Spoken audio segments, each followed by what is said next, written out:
Sasa mimi nimeona sio mbaya pia tukiweza kumvutia Uzi mwanetu kuitwa D-Timing Dulayo, tuweze kupiga na story mbili tatu kuhusiana na hii kazi ya Naumia Roho. D-Timing. Nasikia. Mambo vipi mzee? Kama kawa, salama. Bana salama. Bana leo ndani ya Spotlight leo way back na ngoma yako ya Naumia Roho. Tunaizungumzia moja kati ya ngoma ambayo watu bado wanaishi nayo mpaka leo hii, na ndio maana sisi pia kwa leo imekuwa kama ni ngoma ya kwanza ambayo tumeanza nayo kwenye show. Nataka kufahamu kitu kimoja. Ni moment gani kubwa ambayo unaikumbuka mwanangu wakati wa utengenezaji wa ngoma? Cha kwanza ilikuwa ni ugumu wa kutengeneza nyimbo. Haikuwa ngumu sana, lakini the way nilitokea MJ Records kule na kufika mpaka kwa Kisaka, basi hapo nilipokuwa ugumu kwamba nawezaje kurudisha hiyo hali yangu ambayo imetoka huko mpaka kufika hapo. Ndio ugumu kilikuwa hiko tu. Oh yeah. Cha kwanza mimi huwa siandiki nyimbo nyumbani. Kwa hiyo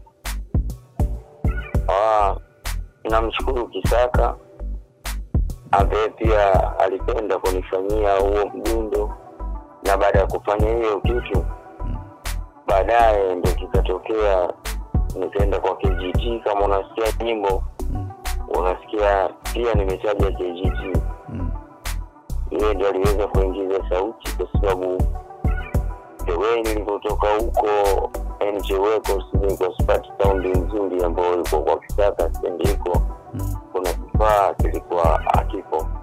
Kwa hiyo ilibidi nitafute nafasi nyingine pia, namshukuru KGT.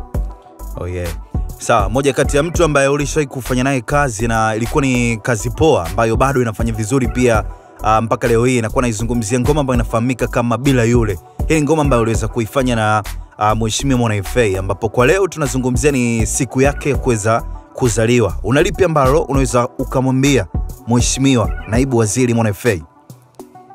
Cha kwanza mimi kwanza namshukuru, na pia yani namshukuru kwa mengi kwa sababu yani the way kuimba naye tu kwenyewe pia imenipa nguvu mimi pia kuwa Dulayo, na namshukuru pia, yani namshukuru kwa mengi kwa kweli. Yani siwezi kusema kitu chochote, maana hapa ningekuwa na hela ningemtumia hela kesho. Unaelewa? Yes. Kwa hiyo namshukuru kwa mengi, yani kuimba na mimi tu nashukuru kwa sababu watu wengi wanatamani kufanya naye kazi lakini hawapati nafasi hiyo. Kwa hiyo mimi nimepata nafasi hiyo na kusema kwamba namshukuru mheshimiwa, happy birthday.